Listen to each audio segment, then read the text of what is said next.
Hello. Welcome to the Sacred Wilds Book Club as we continue reading the Celestine Prophecy. What's going on for you this evening? You want to start us off with anything? The only thing I just want to acknowledge how important it is to have to cultivate your tribe and community because like I got stuck at work a little later and my drive home ended up being like over 2 hours. And so it's like, I'll just fucking join on the fucking car ride home and, you can read to me and we'll talk. And, it was dark and it was just us. And then Paul's like, why don't we just do this whenever you get home? It's just us. We can do it later. And I'm like, yeah, because I want to read too. He's like, and because it's safe. And so, it's just so amazing to be able to have people to remind you, like in this week of the safety wave being, right? Like, part of that is cultivating community. Part of that is cultivating your tribe, your family, who will think of your safety in the times you forget, that remind you of your worthiness of being safe, that remind you that you are valuable and your safety is important when you forget. And so just taking a moment to thank you, Paul, for reminding me of my safety. And thank you for allowing my safety to be important to you. And I am just, life is beautiful. And like this, when we allow ourselves to step into the truth of who we are and attract our tribe that is genuinely aligned with who we are, not who we're trying to be, not who we're pretending to be, not who we think we should be, but the true essence of who we are. We don't have to work so fucking hard. Right. We don't have to fucking do it by ourselves. We're not alone.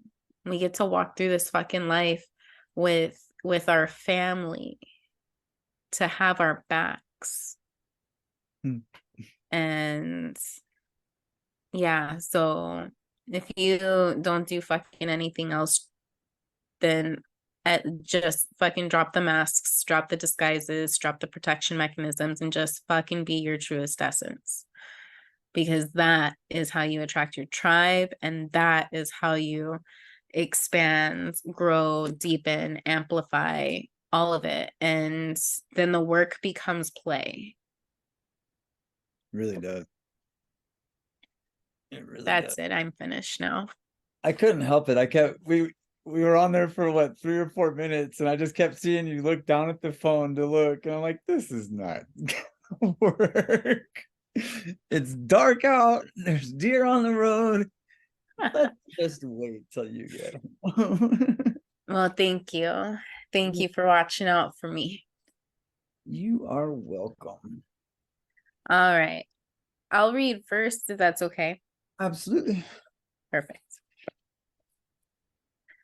For a long time, I sat on the rock precipice, consumed by peace and completeness. Then, abruptly, I became aware that the sun was beginning to sink in the west. I also noticed that toward the northwest, about a mile, was a town of some kind. I could make out the shapes of rooftops. The road on the west ridge seemed to meander right to it. I got up and began the climb down the rocks. I laughed out loud. I was still connected with the landscape so that I felt I was walking alongside my own body, and more, that I was exploring the regions of my own body. The feeling was exhilarating. I made my way down the bluffs and into the trees. The afternoon sun cast long shadows along the forest floor. Halfway down, I came to a particularly thick area of large trees, and as I entered, I experienced a perceptible change in my body. I felt even lighter and more coordinated. I stopped and looked closely at the trees and underlying bushes, focusing on their shape and beauty. I could see flickers of white light and what seemed like a pinkish glow around each plant. I continued to walk, coming to a stream that radiated a pale blue and filled me with an enhanced tranquility and even a drowsiness. Eventually, I made my way across the valley floor and up the next ridge until I came to the road.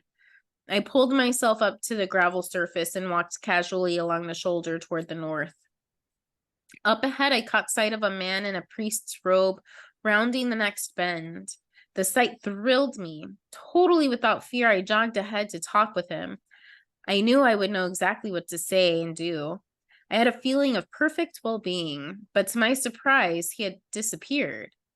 To the right, another road angled back down into the valley, but I could see no one in that direction. I ran farther up the main road, but saw no one on the road I had passed, but I knew the town was ahead, so I continued to walk that way. Still, I thought several more times of the other road. 100 yards farther, as I rounded another curve, I heard the roar of vehicles. Through the trees, I could see a line of military trucks approaching at a high rate of speed. For a moment, I hesitated, thinking I might stand my ground, but then I remembered the terror of the shooting on the ridge. I had time only to fling myself off the road to the right and lie still. 10 jeeps sped past me. I had landed in a spot which was completely exposed, and all I could do was hope no one looked my way. Each vehicle passed within 20 feet. I could smell the exhaust fumes and see the expression on every face. Luckily, no one noticed. After they were well past, I crawled behind a large tree. My hands were shaking, and my sensation of peace and connection was totally shattered. A now familiar pang of anxiety knotted in my stomach. Finally, I inched up to the road. The sound of more vehicles sent me scurrying down the slope again as 2 more jeeps raced past. I felt nauseous. This time, I stayed well off the road and retreated the way I had come, moving very cautiously. I came to the road I had passed earlier. After carefully listening for the sound and movement, I decided to walk through the woods beside it, angling back into the valley. My body felt heavy again. What had I been doing? I asked myself. Why had I been walking in the road? I must have been crazy. Deluded by the shock of the shooting, entranced in some state of euphoria. Get real, I told myself. You have to be careful. There are people here who will kill you if you make the slightest mistake. I froze. Ahead of me, perhaps 100 feet, was the priest. He was sitting under a large tree that was surrounded by numerous rock outcroppings. As I stared at him, he opened his eyes and looked right at me. I flinched, but he only smiled and motioned for me to walk up. Cautiously, I approached him. He remained motionless, a thin, tall man of about 50 years of age. His hair was cut short and was dark brown in color, matching his eyes. You look as though you need some help, he said in perfect English. Who are you? I asked. I am Father Sanchez. And you? I explained who I was and where I was from, dizzily sinking to one knee and then to my buttocks. You were part of what happened in Kula, weren't you? He asked. What do you know of that? I asked wearily, not knowing whether to trust him. I know someone in this government is very angry, he said. They don't want the manuscript publicized. Why? I asked. He stood up and looked down at me. Why don't you come with me? Our mission is only a half-mile away. You'll be safe with us. I struggled to my feet, realizing I had no choice, and nodded affirmatively. He led me slowly down the road, his manner respectful and deliberate. He weighed each word. Are the soldiers still looking for you? He asked at one point. I don't know, I replied. He said nothing for a few minutes, then asked, Are you searching for the manuscript? Not anymore, I said. Right now, I just want to survive this and go home. He nodded reassuringly, and I found myself beginning to trust him. Something about his regard and warmth affected me. He reminded me of Will. Presently, we came to the mission, which was a cluster of small houses facing a courtyard and a small church. It was situated in a place of great beauty. As we walked up, he told some of the other robed men something in Spanish, and they scurried away. I tried to see where they were going, but fatigue was engulfing me. The priest led me into one of the houses. Inside was a small living area and 2 bedrooms. A fire burned in the fireplace. Soon after we entered, another priest walked in with a tray of bread and soup. Warily, I ate as Sanchez sat politely in a chair beside me. Then, upon his insistence, I stretched out on one of the beds and fell into a deep sleep. And I'll pass to you. Thank you. When I walked into the courtyard, I noticed immediately that the grounds were immaculately kept. The gravel walkways were edged with precisely arranged bushes and hedges. Each seemed to be placed so as to accent their full natural shape. None were trimmed. I stretched and felt the shirt.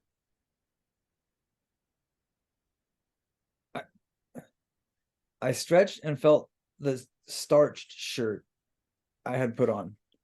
It was made of coarse cotton and chafed my neck slightly. Still, it was clean and freshly ironed. Earlier, I had awakened to 2 priests, poured hot water into a tub, and laid out fresh clothes. After I had bathed and dressed, I had walked into the other room and found hot muffins and dried fruit on the table. I had eaten ravenously, while the priest stood by. After I had finished, the priest had left, and I had walked outside to where I now stood. I walked over and sat on one of the stone benches that faced the courtyard. The sun was just clearing the tops of the trees, warming my face. "How did you sleep?" a voice asked from behind me. I turned to see Father Sanchez standing very erect, smiling down at me. "Very well," I replied. "May I join you?" "Sure." Neither of us spoke for several minutes. So long, in fact, that I felt some discomfort.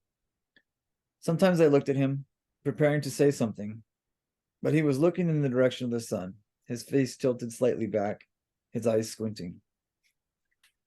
Finally, he spoke. "This is a nice place you found here." Apparently, he meant the bench at this time of the morning. "Look, I need to ask your advice," I said. "What is the safest way for me to get back to the United States?" He looked at me seriously. "I don't know. That depends on how dangerous the government thinks you are. Tell me how you happen to be in Kula." I told him everything from the time I first heard of the manuscript.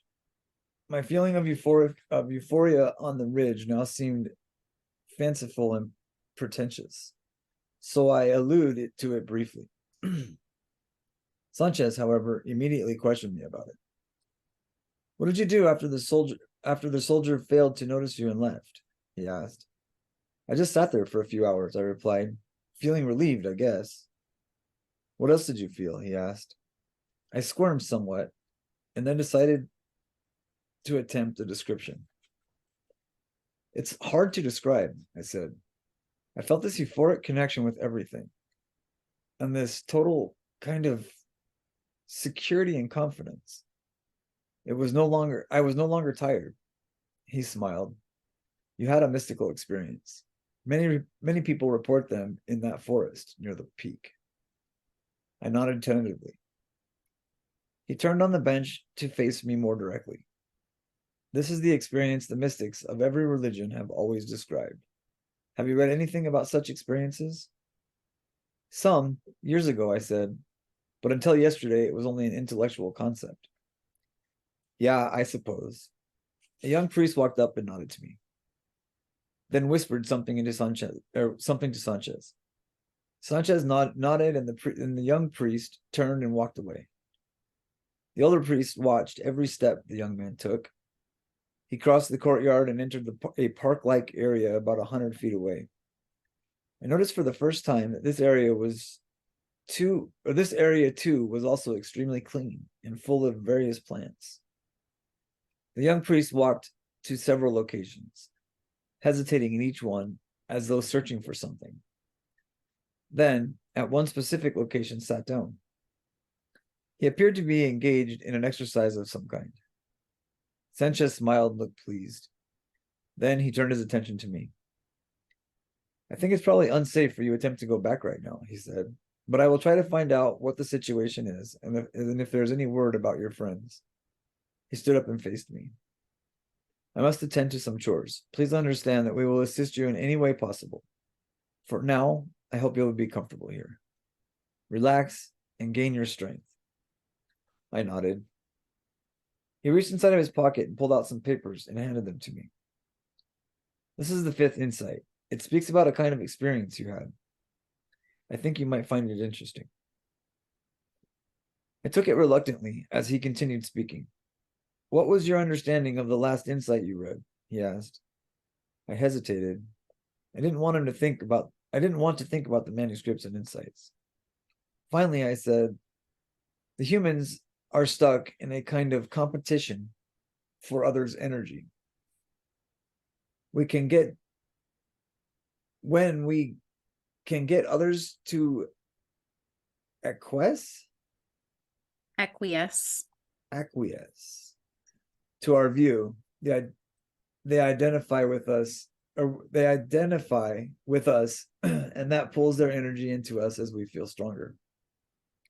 He smiled. So the problem is that everyone is trying to control and manipulate each other for energy because we feel short of it. That's right. But there's a solution, another source of energy. That's what the last insight implied. He nodded and he walked very deliberately into the church. For a few moments, I leaned forward and rested my elbows on my knees, not looking at the translation. I continued to feel reluctant. The events of the last 2 days had dampened my enthusiasm, and I preferred instead to think of how I might return to the United States. Then, in the wooded area across the way, I noticed the young priest stand up and walk slowly toward another location about 20 feet from where he was. He turned toward me again and sat down. I was intrigued over what he might be doing. Then it dawned on me that he might be practicing something that was spelled out in the manuscript. I looked at the first page and began to read. It described a new understanding of what has long been called mystical consciousness. During the last decades of the 20th century, it stated, this consciousness would become publicized as a way of being that is actually attainable, a way that has been demonstrated by the more esoteric practitioners of many religions. For most, this consciousness would remain an intellectual concept, to be only talked of and debated. But for a growing number of humans, this consciousness would become experientially real, because these individuals would experience flashes or glimpses of this state of mind during the course of their lives. The manuscript said that this experience was the key to ending human conflict in the world, because during this experience, we are receiving energy from another source, a source we will eventually learn to tap at will. I stopped reading and looked at the young priest again. His eyes were open, and he appeared to be looking directly at me. I nodded, even though I couldn't make out the details of his face. To my surprise, he nodded back to me and smiled faintly. Then he stood up and walked toward my left, heading toward the house in that direction. He avoided my eyes as I watched him cross the courtyard and enter the dwelling.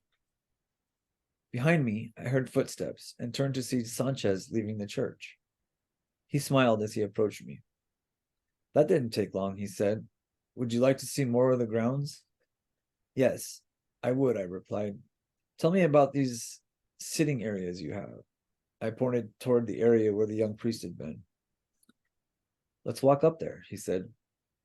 As we strolled across the courtyard, Sanchez told me that the mission was over 400 years old and was founded by a unique missionary from Spain, who felt the way to convert the local Indians was through their hearts, not through coercion with the sword. The approach had worked, Sanchez went on, and partly because of this success, and partly due to the remote location, the priest had been left alone to follow his own course. We carry on his tradition of looking inward for truth, Sanchez said. The sitting area was landscaped immaculately. About half an acre of dense forest had been cleared, and the bushes and flowering plants beneath were interspersed with walkways made of smooth river stone, like those in the courtyard. The plants were also spaced perfectly, accentuating their unique shape. Where would you like to sit down? Sanchez asked. I looked around at my options. In front of us were several arranged areas, nooks which seemed complete unto themselves. All contained open spaces surrounded by beautiful plants and rocks and larger trees of varying shapes. One, to our left, where the young priest had been last sitting, had more outcroppings of stone. How about over there? I asked. He nodded, and we walked over and sat down. Sanchez breathed deeply for several minutes and then looked at me. Tell me more about your experience on the ridge, he asked. And I'll pass. I felt resistant. I don't know what else I could say about it. It didn't last. The priest looked at me sternly. Just because it ended when he became afraid again doesn't negate its importance, does it? Perhaps it is something to be regained. Maybe, I said, but it's hard for me to concentrate on feeling cosmic when people are trying to kill me. He laughed, then looked at me warmly. Are you studying the manuscript here at the mission? I asked. Yes, he said. We teach others how to pursue the kind of experience you had on the ridge. You wouldn't mind getting some of that feeling back, would you? A voice from the courtyard interrupted, a priest calling for Sanchez. The older man excused himself and walked down the courtyard and talked with the priest who had summoned him. I sat back and looked at the plants and rocks nearby, taking my eyes slightly out of focus. Around the bush closest to me, I could barely make out an area of light, but when I tried it on the rocks, I could see nothing. Then I noticed Sanchez walking back. I must leave for a while, he said as he reached me. I'll be going to town for a meeting, so perhaps I can acquire some information concerning your friends, or at least how safe it is for you to travel. Good, I said. Will you be back today? I don't think so, he said. More likely tomorrow morning. I must have looked insecure because he walked closer and placed his hand on my shoulder. Don't worry. You are safe here. Please make yourself at home. Look around. It is fine to talk with any of the priests, but understand that some of them will be more receptive than others depending on their development. I nodded. He smiled and walked behind the church and entered an old truck I had not noticed. After several attempts, it started, and he drove around the backside of the church and onto the road leading back up the ridge. For several hours, I remained in the sitting area, content to gather my thoughts, wondering if Marjorie was all right and if Will had escaped. Several times the image of Jensen's man being killed flashed across my mind, but I fought off the memory and tried to stay calm. About noon, I noticed several priests were preparing a long table in the center of the courtyard with dishes of food. When they finished, a dozen or more other priests joined them and began serving their own plates and eating on the benches casually. Most of them smiled pleasantly at each other, but I could hear little talking. One of them looked up at me and pointed to the food. I nodded and walked down to the courtyard and prepared a plate of corn and beans. Each of the priests seemed very conscious of my presence, but no one spoke to me.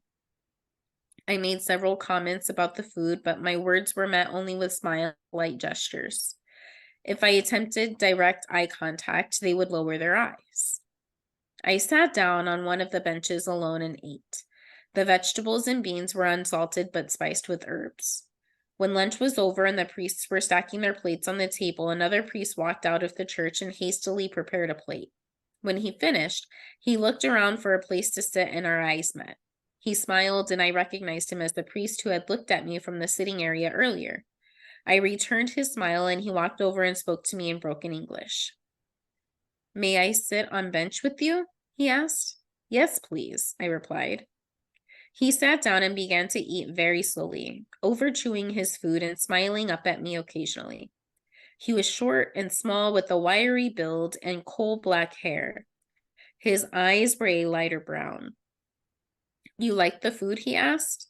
I was holding my plate in my lap. Several bites of corn remained. Oh, yes, I said and took a bite. I noticed again how slowly and deliberately he chewed and tried to do the same. And then it struck me that all of the priests had been eating that way. Are the vegetables grown here at the mission? I asked. He hesitated before answering, swallowed slowly. Yes, food is very important. Do you meditate with the plants? I asked. He looked at me with obvious surprise. You have read the manuscript, he asked. Yes, the first 4 insights. Have you grown food? He asked. Oh no, I'm just learning about all this. Do you see energy fields? Yes, sometimes.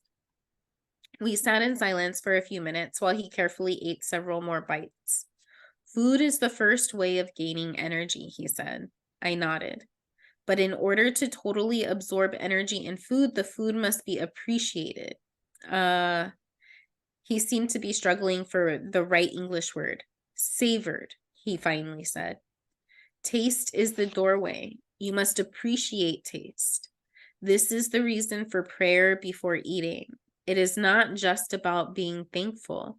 It is to make eating a holy experience, so the energy from the food can enter your body.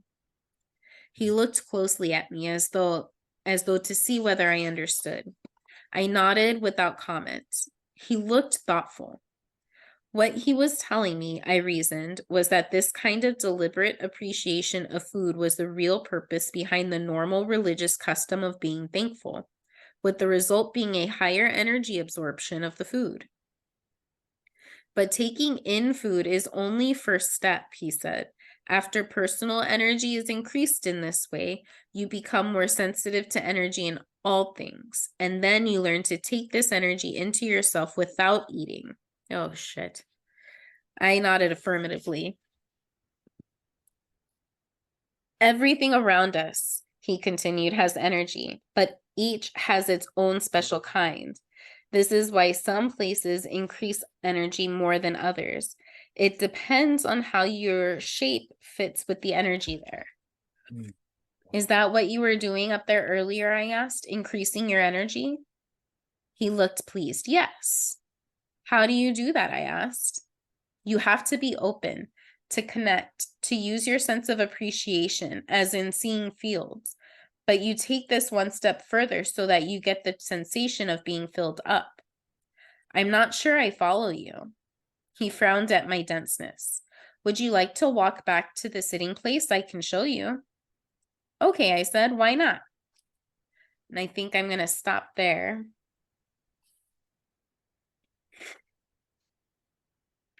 You mark it, right? Do you mark the Hey, you want to stop? Yeah. Yeah, because it's awesome information. Right. It was beautiful because like the way they're talking about absorbing the energy and like the mystical experiences, that's what it felt like this evening on my drive.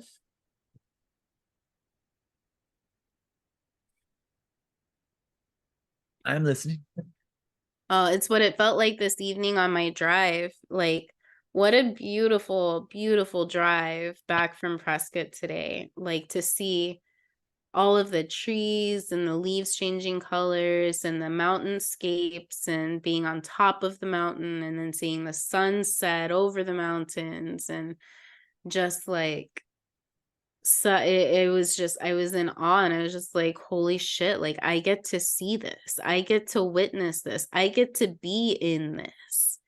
And it was like in those moments, nothing mattered. It didn't matter that I was gonna be late getting home. It didn't matter that I was stuck at work late. It didn't matter and nothing mattered. I was just like lost in the beauty of that of the environment, of the drive, of the presence of nature that's just breathtaking to behold. And like that is why I sit outside every morning. Like I do my sit in nature and I can feel the difference when I don't do that. Mhm. Like to genuinely allow myself to immerse in nature. Um because it goes back to like that's the mother. The mother gives of herself willingly, freely, abundantly, and that includes energy. There is no like this thought process has really been stuck in my head of like, what if we are not destroying the fucking planet? What if that's just a story that we're telling ourselves that reflects the unworthiness that we believe ourselves to be? The wrongness that we are. What if we're not destroying the planet? What if we're working in harmony with the planet? What if we are working in synergy with the planet? Right? What if what if Mother Earth is giving of herself freely? What then? What would that look like? How would we show up differently? Mm. Yeah. Yeah, it is such a trip how just the way they describe that, the safety that comes of that, Mhm. that just when I really do appreciate the way that they keep referencing world religions and different belief systems. Like that's why they do it, and I've always had this firm belief that it's not that religions are right or wrong. They're just an interpretation. And it's it's been such a blessing over the last 30 years or whatever, growing up in one very specific religion and then pulling out of that and dabbling and just screwing around in all of the other religions and coming to a place where I get to see that. It's not just a thought anymore. It's an absolute knowing that they're not wrong. I'm not wrong. It's all a process of just gathering. It's all a process of coming to the oneness and finding my own safety and finding my own, maybe it's not finding, maybe it's releasing the question, not looking for the answer, but releasing the question. And then Mm. just being aware, just being conscious of what I'm eating, what's coming out of my mouth, what's coming, you know what I mean? It's crazy how what we see directly comes from where we're standing, right? Physically, mentally, emotionally. When I'm struggling, it's because I'm struggling to see. When I'm not struggling, I don't struggle to see. And that's such a broad statement. Like it's in every part of my life, whether it's, like I was saying this morning, my meditation practice really shifted over the last couple months, and I haven't fought that. I haven't beat myself up for it, and I really haven't struggled like I have in the past. When I put down my practice, it usually affects my daily life. And there's a shift that happened to me that changed from beating myself up. Now I can still recognize that I'm not eating as healthy as I want to be and that I'm not practicing the way I want to. And recognizing is one thing, because it gives me the opportunity to redirect myself. But to feel that shift this week, once I started meditating and started practicing again this week, like it's not like the world became butterflies again, because it didn't get dark, but it feels better. It feels better. I'm more aware, I'm more alert, I'm more conscious, and it It's just feels, amplifying the beauty that's already there. it's tapping into the energy that they were speaking of. Yeah. And so like I would love to invite you to explore the idea that like your practice that you've done so deeply that it's now an integrated way of being for you. It's not a practice anymore. It's an integrated way of being. It's who you be. And now doing the practice is not reminding you of who you are. doing your practice is amplifying who you already know you are. Right. Because before, I mean, and I'm speaking from my own experience personally, because my practice would always bring me back to remembering who I was, remembering the truth, remembering the things, because I would forget and forget and forget and forget. And now I don't forget as easily because the remembering has become an integrated way of being. That's like the embodiment part, right? And so now my practice is a thing that amplifies that. Like I've embodied my truth. Now my practice amplifies that truth, expands that truth, it deepens that truth. And so, like you said, like the butterflies and sunshine never went away. Right. We just get more of it when we do the practice, Mhm. right? Because along those lines, our practice is integrated into every breath, every word, every step. And there is, like, I was talking to Jesse the other day or to Jeremy, and I was like, I'm me wherever I fucking go. Like the me that shows up in a medicine ceremony is the same me that shows up at a board meeting. Right. It doesn't change, There's no more. like Yeah. that's that piece. And so, like, let's take a moment and fucking celebrate the shit out of ourselves right now for getting to this place, a Right. place that sometimes people don't get to ever in their life, or they only get to it on their deathbed, or they get to it before they get to fucking enjoy it. And here we are. We Living. did the fucking work. We did it. Well, that's just like where they're at right now. She's just Yeah. now tasting that feeling, that presence, but it was gone. And Yeah. that's what this kind of triggered. That's why I think this conversation is what it is, because it's like that yes, I can go deeper. Mhm. Yes, I know that I can take myself way deeper, but it's so nice that the pendulum has shifted to way more level. Like I can get a little deeper or I can get off track, but it used to be, maybe end up in jail. You know what I mean? Like it's Yeah, right. different. Well, like for me, it was like, it's that I would get those moments, right? Like first it would be like uh an imagination, a desire, or whatever, right? A fantasy of like, exploring, and I'd get the feeling and I'm like, oh, I wish that was real, but it's fleeting. And then the feeling would come in real life during these moments, right?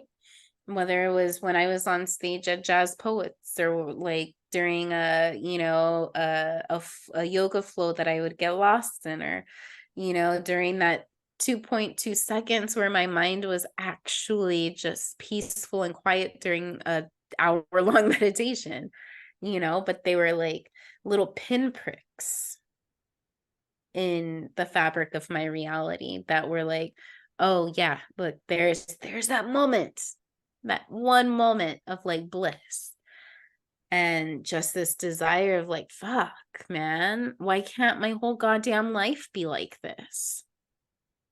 And fast forward 9, 10 years later, and here we are. Ta-da. Whole day. And and like being able to see like how that, the pendulum swing, right? First it was pinpricks of this like blissful state, and then those pinpricks became like minutes, and Mhm. then hours, right? And then I'd have just, almost full days of just bliss. Like, oh, it's so good. I don't want to go back to work. I don't want to do things, right? I want to stay here. And then that's what would take me out of it, right? The clinging, but then now, like, this is my whole fucking life. Mhm. Like, this is the whole life. It's like that I haven't been outside of the magic in like a year. Right. And it's like, this is that beauty, like the beauty to be able to have the conviction behind the no, keep practicing. Trust me. Like, I was fucking there. I get it. Continue with the devotion, continue with the commitment, and continue with the practice. It becomes who you are. Yeah. Like, hold that flame of who you want to be. Hold that vision. Do one little thing, you know, and then now it's like adding the more like I am who I want to be. I am living the life I want to live. You know, even that phrase, I'm living the life I want to live. My brain still goes and like tries to figure out the things that I would do differently. You know, it's like, oh, well, I'd have a lot of money and I wouldn't work. Fuck yeah, I would. Are you kidding me? It's in me. I can't not work. Like, it's just what I do. I would be miserable, you know? Different, but yeah. And you know, but now I get to, you know, there is a desired destination. And that's that space of like, you know, transitioning outside of my 9 to 5 job and having, you know, the sacred wild, um, to have the sacred wild be my paying job, right? That's my desired destination. And I'm fucking enjoying the road there. And I'm proud of myself for creating a space in which I get to enjoy the road there, where I don't have to manipulate it and hold it and cling to it and force it to be something before it is. Because it is, you know, and I'm in these spaces where like the whole food thing, like getting to add more things that would amplify the whole intentional eating and then praying over the food has been something that has been alive for me. Like my mind telling me this is something I need to do for like 6 months. And I've tried it a couple of times and then I just like, oh yeah, but I have this thing I need to do and I need to feed my body and I'm just going to do it together at the same time for efficiency's sake. Right. And so I'm super excited to explore that. Like, you know, and it just feels like it's going to be a powerful thing because like, can you imagine being in a workplace or going out to eat or something and everybody eating together, like at a business meeting and me being like, give me just a second, gotta pray, you know, and then doing Reiki over my food and, you know, talking to Great Spirit and the way that I talk to fucking Great Spirit, like, man, thank you for this fucking delicious food. Like, holy shit. I'm so fucking grateful and to be here and like, you know, and to just like say that in front of people and then to eat consciously and take like an extra 30 minutes to eat longer than anybody else. Like, oh, why are you doing that? Oh, let me tell you. Right. Yeah, let's go into, you know, how your body is in a receptive mode and how when you you know, when you focus on what you're doing as opposed to multitasking, then your body is going to be more receptive to the nutrients. In turn, you'll need to eat less and then this, like, yeah, let's open that doorway to conversation. Anyway, that's my that has been in my mind for like 6 months and it keeps fucking coming up.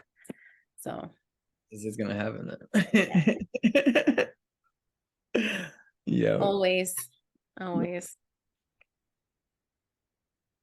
Right on. Well, I think we've got to an hour. Yes, thank you for waiting for me. For sure. For sure.